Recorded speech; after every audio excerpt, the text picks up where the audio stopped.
Kaira, suara aku terdengar jelas gak ya? Halo Bu, kedengaran jelas? Terima kasih ya sudah hadir hari ini. Kita nggak perlu buru-buru nih. Sesi ini ruang aman buat kamu. Sebelum kita mulai lebih jauh, aku pengen tahu dulu nih, hari ini kamu lagi dalam kondisi seperti apa ya? Agak capek sih Bu, tapi masih bisa ngobrol. Oke, terima kasih ya sudah jujur. Capek tapi tetap mau hadir itu bukan hal kecil. Nah, di sini kamu nggak harus terlihat kuat atau baik-baik saja. Kalau misalkan di tengah sesi kamu butuh jeda, bilang aja ya. Iya Bu. Nah, akhir-akhir ini apa sih yang paling sering muncul di pikiran kamu sampai bikin capek? Banyak mikir soal masa depan, tapi aku masih sering bingung sendiri. Bingung itu wajar, apalagi lagi di fase hidup seperti kamu sekarang. Kadang bingung bukan karena nggak punya arah, tapi karena terlalu banyak kemungkinan. Kalau boleh jujur, bagian mana dari masa depan yang bikin kamu kepikiran?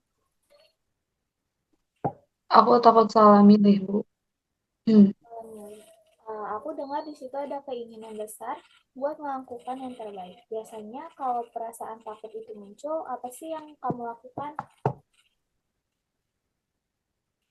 Aku mikir terus, tapi malah sering ragu. Jadi di satu sisi kamu nih ingin melangkah, tapi di sisi lain pikiran kamu juga menekan. Itu capek ya, rasanya seperti ditarik dua arah.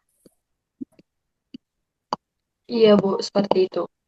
Kalau kita tinggalkan nih dulu kata masa depan, aku penasaran nih dalam keseharian kamu, kegiatan apa sih yang bikin kamu tuh merasa sedikit lebih hidup atau lebih berarti? Kalau lagi ngobrol sama orang, ataupun bantu orang lain Bu. Waktu kamu melakukan itu, apa sih yang paling kamu rasakan? Kayak ada gunanya aja merasa dibutuhkan.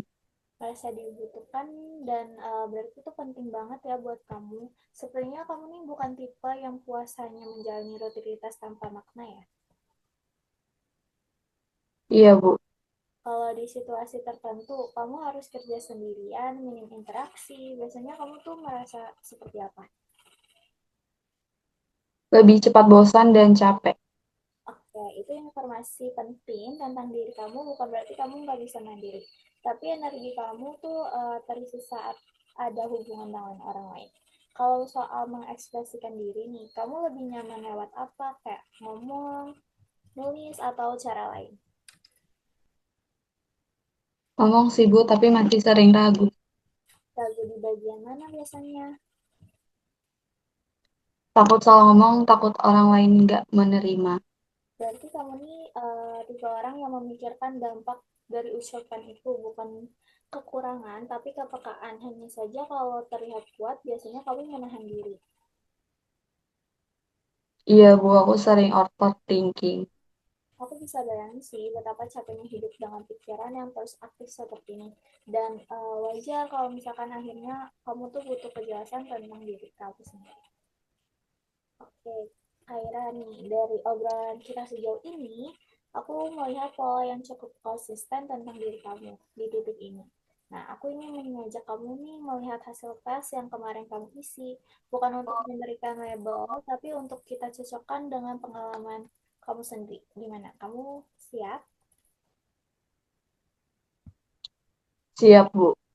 Nah, di hasil tes tersebut muncul gambaran bahwa kamu nih cenderung nyaman di peran yang melibatkan interaksi, komunikasi, dan peran aktif bersama orang lain saat membaca bagian itu. Aku langsung teringat cerita kamu tentang ngobrol, presentasi, dan membantu orang. Menurut kamu nih gambaran ini cukup nyambung nggak? Nyambung sih Bu. Nah, selain itu, ada juga sisi diri kamu nih yang terlihat menyukai ruang kreatif dan fleksibel, di mana kamu tuh bisa mengekspresikan ide tanpa terlalu ditekan aturan. Kalau berada di lingkungan yang terlalu kaku, biasanya apa sih yang kamu rasakan? Cepat capek dan nggak enjoy. Nah, itu juga tergambarkan di hasil tes ya, bukan berarti kamu nggak bisa teratur, tapi kamu butuh keseimbangan antara struktur dan kebebasan. Nah, menariknya lagi, hasil tesnya juga menunjukkan bahwa kamu ini sebenarnya mampu bekerja secara rapi dan terstruktur. Kalau memang diperlukan, kamu merasa begitu juga gak? Iya bisa sih, tapi rasanya berat. Dan itu jujur ya, artinya kamu punya kemampuan, hanya saja energi kamu tuh lebih cepat habis di situ. Penting juga nih untuk kamu mengenali batas itu. Nah, di bagian lain, hasil tes itu menggambarkan kamu nih cukup kuat dalam komunikasi verbal dan cukup peka terhadap perasaan orang lain. Kamu sering merasa tahu suasana orang meskipun mereka nggak bilang apa-apa. Iya Bu, sering. Nah, itu empati kamu bekerja. Empati itu kekuatan besar, tapi juga bisa bikin kamu lebih secara emosional. Dan ini juga selaras dengan kecenderungan kamu yang sering berpikir menggunakan perasaan. Makanya aku sering kepikiran sendiri. Nah, aku ingin kamu dengar ini dengan jelas ya kayak ya.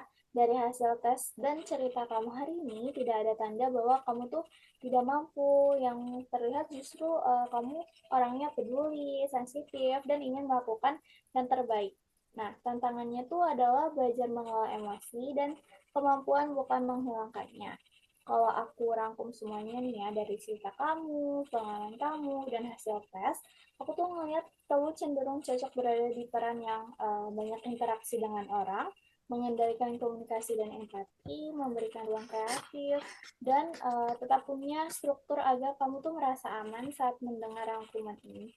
Apa yang kamu rasakan? Aku merasa seperti itu aku banget Bu. Aku senang kalau misalkan kamu bisa sampai pada pemahaman itu dari dalam diri kamu. Ingat ya, tes ini tuh hanya alat bantu, yang paling penting tetap kesadaran kamu tentang siapa diri kamu dan apa yang kamu butuhkan. Nah, makasih ya sudah terbuka dan jujur hari ini, Kaira. Di sesi berikutnya, kita bisa lanjut membahas mengelola overthinking, terus mengeluarkan kepercayaan diri, dan mulai menyusun arah masa depan yang terasa lebih aman buat kamu. Makasih Bu, aku jadi lebih tenang.